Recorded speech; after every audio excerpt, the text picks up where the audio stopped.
morning, everyone. I'm glad you guys did that because Barr was just telling me she's not a morning person, so she was very excited to have the opening slot here. But we're going to talk about category creation, but do that in the context of Barr's entrepreneurial journey. As Derek mentioned, I'm a partner at Accel. I do a lot of early stage investing. Before that, I was an entrepreneur. And super excited to have you here, Barr, so thanks for being here. Yeah, great to be here. Why don't we start and talk a little bit about your background before you started Monte Carlo. So, yeah, for sure. Yeah. Happy to. So, love the international community here. I was born and raised in Israel. I moved to the Bay Area about 15 years ago. Did I hear a woo in the background? Yeah.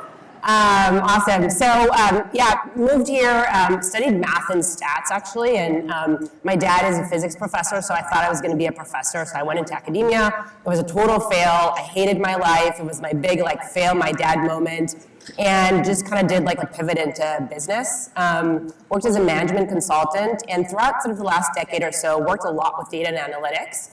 And most recently, prior to starting Monte Carlo, I joined a startup called Gainsight. All of my friends, maybe like you all, were in startups. It was the cool thing to do. And I was like, okay, let's see what everyone is talking about. And loved my time at Gainsight for a couple of reasons. One was we helped create the category for customer success. And that was really cool to see. Literally from nothing that existed before to a real category that people actually there's jobs that describe it and a movement around that. And that was really magical to be a part of that. And the second thing was just seeing what it's like to take a company from 0 to 100. So I was really fortunate to be a part of building various functions in the company, from data, operations, marketing, professional services, et cetera, customer success, of course. I learned a ton throughout that process. And so that was kind of the background leading up to Monte Carlo. And then can you talk a little bit about, we met because we were recruiting you to run customer success at one of the companies I was on the board of.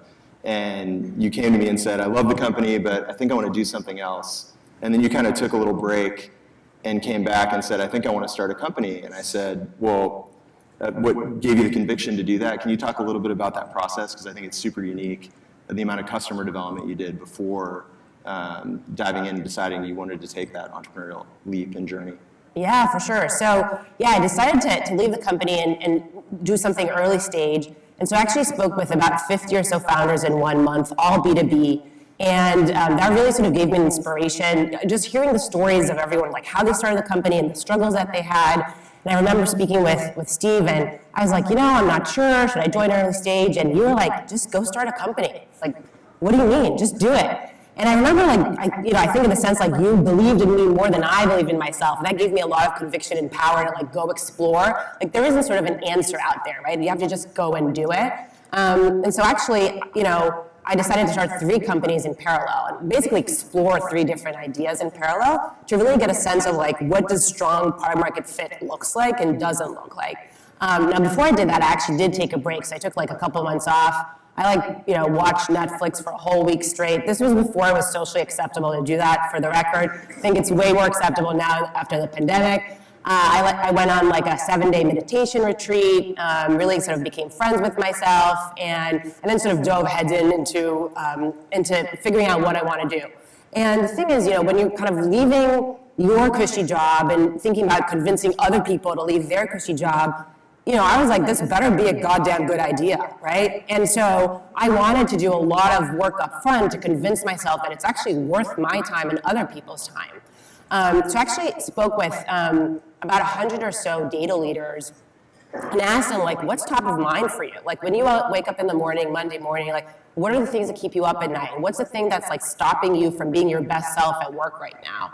And this problem, which is data being wrong and inaccurate, came up all the time. It was also something that I personally experienced. So at my time at Gainsight, I was actually responsible for data that the board was using and our customers were using. And every Monday morning, I would wake up and come into the office and I would get a WTF email from my CEO or from a customer, why is the data wrong? And I was like, I had one job, get the data right. And I couldn't figure that out. It was so frustrating. And when I was looking at my counterparts in engineering, they had all these awesome solutions like Relic and Datadog and AppDynamics.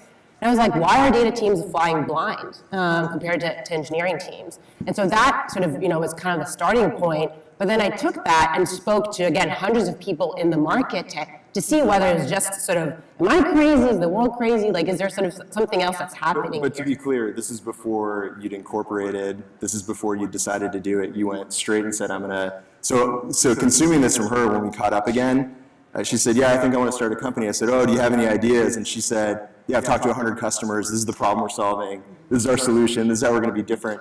Can you talk a little bit about kind of how you framed your initial plan? Because I thought that was really unique as well at the beginning.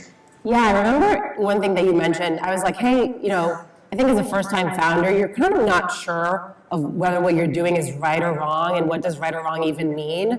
And I remember asking you, like, what does that look like? And I think you're saying about like picking a thread and kind of like going after thread by thread. I was like, okay, let's see what that looks like. And so we actually like just went thread by thread. It's very hard to know what's the like end goal, but sort of going piece by piece and following the breadcrumbs of the customer was really what helped the most. I think we're sort of looking for kind of maybe 2 or 3 core things. The first was a real pain that exists for customers today. Like, no one in data doesn't have the problem of the data is not accurate, or the data is wrong or not trusted. That exists for every person. And that was a problem that was, here and now. People were emotional about it, and people had like real issues, and they would pay money to solve it now. So that was the first thing. The second thing we were looking for is a market that we had conviction that would be big and could be bigger in the future. And we were looking, this was like 4 years ago. There were very little acquisitions at the time in the space. I think this was just at the time when like Looker and Tableau got acquired. So very, first acquisitions. I think today when we look at data, it's kind of crazy to think that we weren't sure the data was going to be big. But 4 years ago, it wasn't totally obvious.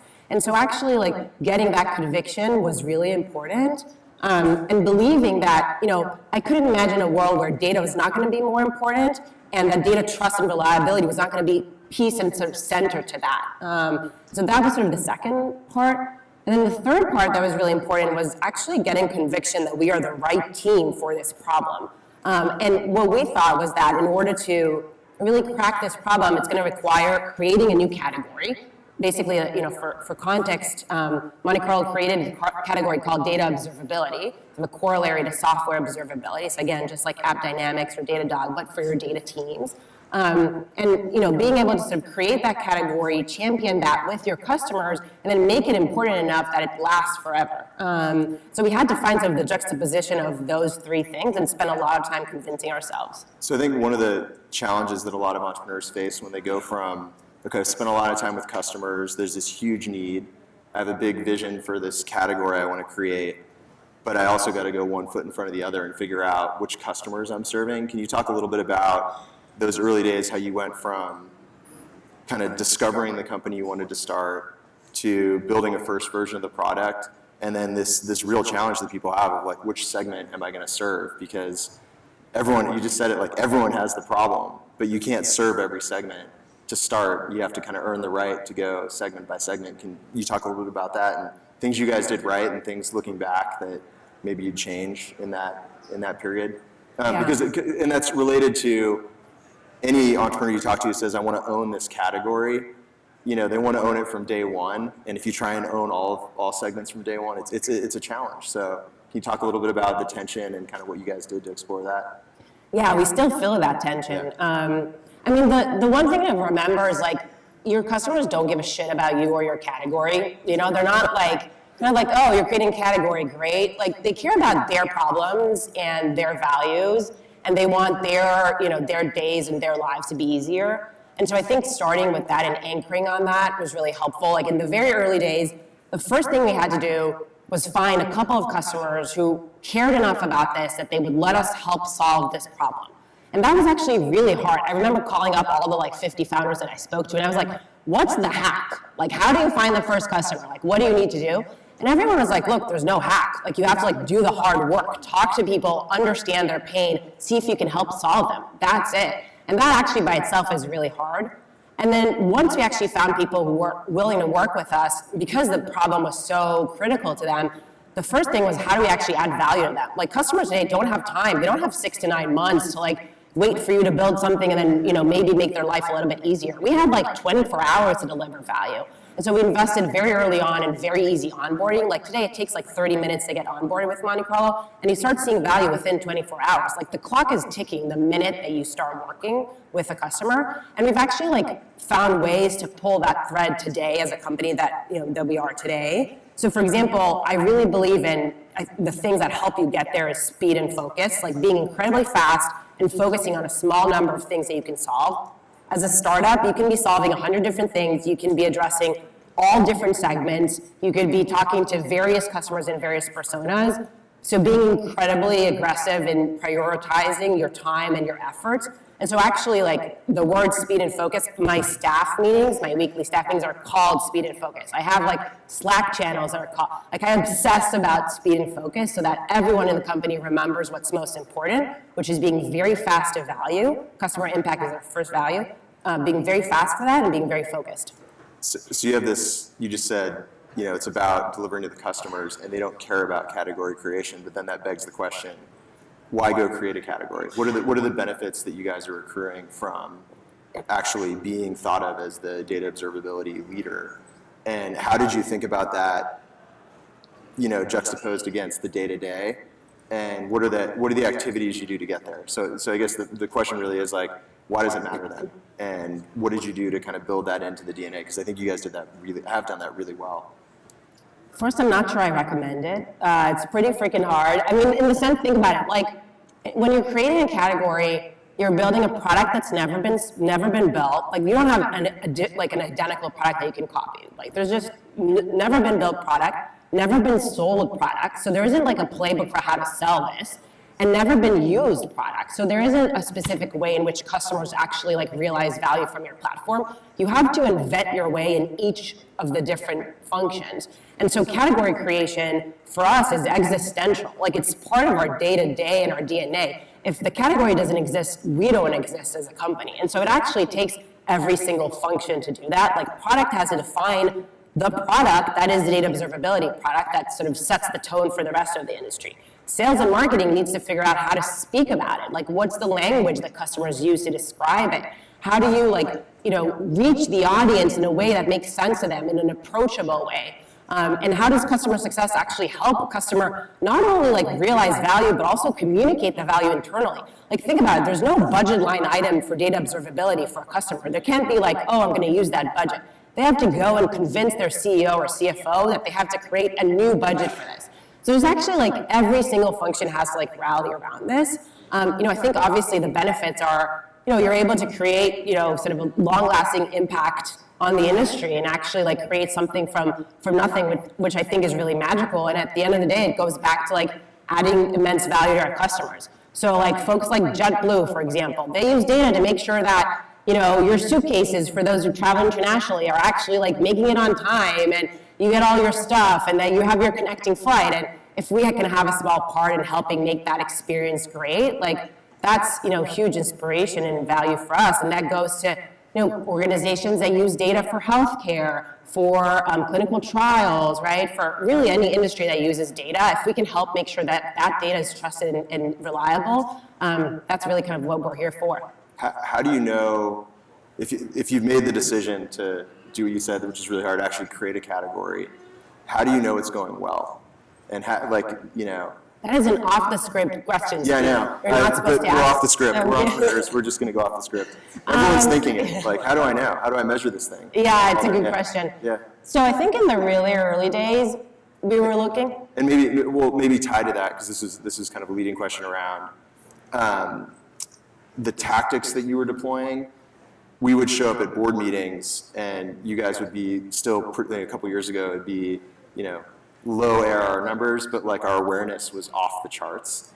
And people would say, oh, that company must be really big. And so what were the tactics that you personally used? How much of your time did you invest to create that kind of air cover for your sales team, for your whole organization to appear bigger than you were at such an early stage? Yeah, it's a good question. Yeah. I think there was like two tracks. That was on the script. That was on the script, you're right. Thank you, Steve. So there's like two tracks. One is like on company building. which is like, how do you know things are working at the company level? We were just talking about this earlier, but you can create the category and do all this stuff, but at the end of the day, if you're not making one customer happy, and then 2 customers, and then 10 customers, and then 100 customers, like, you're not gonna go anywhere. And so we obsessed about that, like, how do we make one customer happy? It's actually really hard to do that, and then 10 really happy customers. And so on the way to that, I think there's like mini milestones. So like in the very early days, you don't have any product metrics. You don't really know if you're adding value. There was something that we measured called fuck yeah moments, or like hell yeah moments, which are basically moments when like the customer just like jumps out of their chair with excitement from what they're seeing. And you can see that even on Zoom, like when you're sharing something and people are like, hell yeah, this is awesome, I love it. And that is their reaction to the product. That is a strong sign. So like follow those signs. That's a good tip, by the way, for if you need to present go-to-market progress before you have ARR. As a board member, I love that when she would have that slide, the hell yeah moments. Those were great. Yeah. Whether it was on Twitter, or whether it was a live Zoom, or whatever it was, I think that's a good tip. Totally, and it's super inspiring for everyone, right? For the company, for folks, because it's very tangible. So there's like mini milestones along that and company progression. And then on the category creation side, there's a couple of things that sort of led us. One is heavy dependence or reliance on content. Like I wrote blog posts before we even incorporated the company.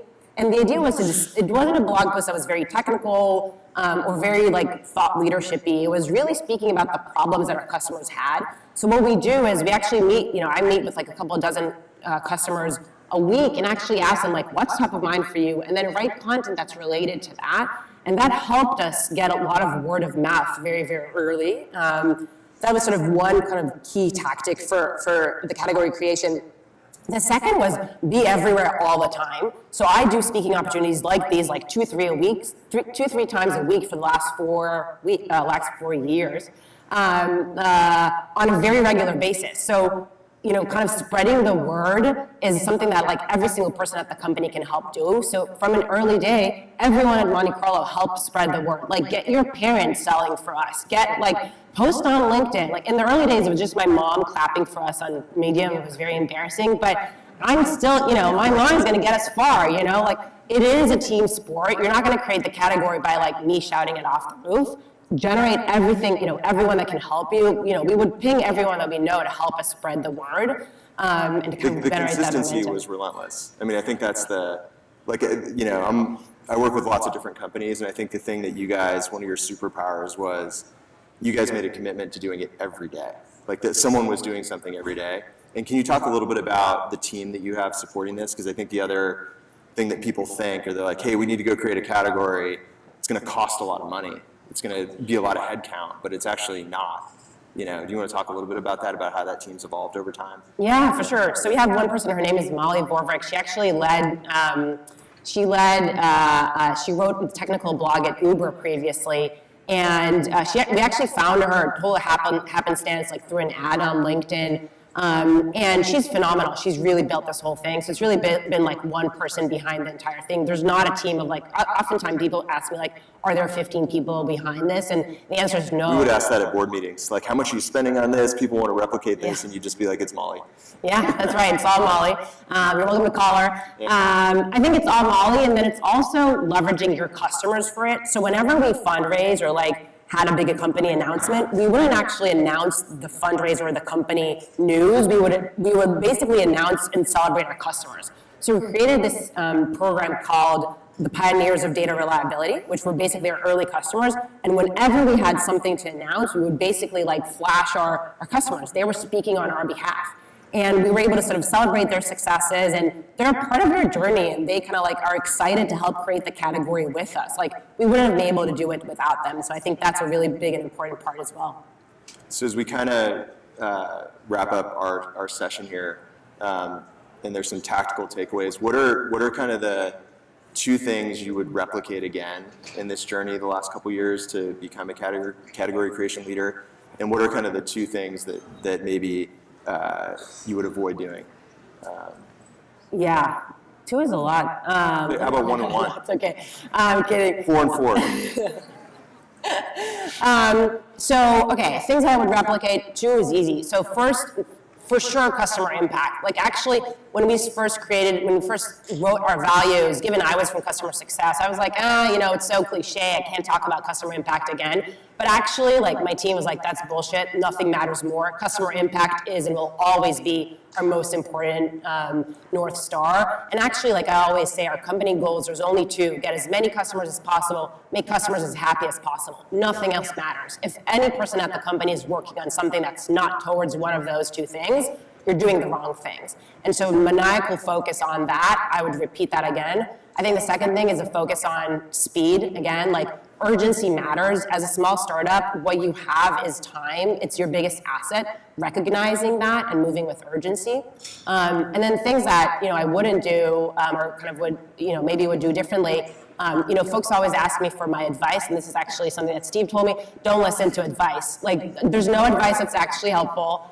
For any question that you have, you could probably find 5 people that will tell you something and 5 people that will tell you the opposite. Listen to your data, like, look at what data you have, listen to your customers, and listen to your gut. Like, step into your power. You know the answer. Just go ahead and do it. Perfect. All right, well, thank you so much, Barr. This has been great. Thank you guys for having us.